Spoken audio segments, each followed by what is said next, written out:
જે પ્રમાણે દ્રશ્યોમાં તમે ઓફિસરના મોંએ સાંભળી રહ્યા છો તે ઘટના છે અમદાવાદના પાલડી વિસ્તારની। ત્યારે અમદાવાદમાં રોજ બેરોજ નબીરાઓ બેફામ બનતા હોય છે, ત્યારે પાલડી વિસ્તારમાં જગજાહેરમાં દિવસમાં જ એક મહિલાનું મર્ડર કરી નાખવામાં આવ્યું। ત્યારે અજાણ્યા ઈસમ દ્વારા મહિલાને કોઈ કારણોસર તેનું મર્ડર કરી નાખવામાં આવ્યું છે। વધુ માહિતી આ ઓફિસરના મુખેથી જ સાંભળીશું। સર, હત્યાનો બનાવ બન્યો છે, કઈ જગ્યાનો બનાવ, શું વિગત, કોની હત્યાના આરોપી કોણ?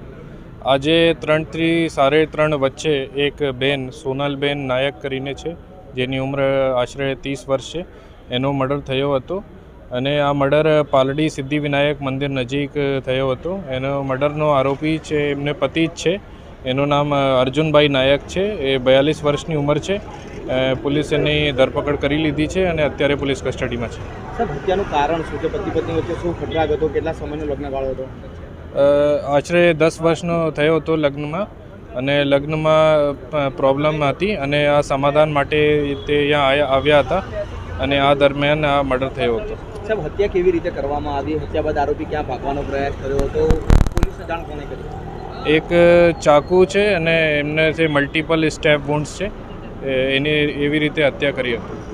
સાહેબ, આરોપી અહીંથી ભાગવાનો પ્રયત્ન કર્યો હતો કે અમને લોકો તેને સ્થાનિકોએ પકડી લીધો, પરિવારજનોએ પકડી લીધો? સમાધાન માટે કોણ કોણ આવ્યા હતા? ના, પોલીસે ધરપકડ કરી હતી અને બાકી મુદ્દા વધુ તપાસમાં મળશે।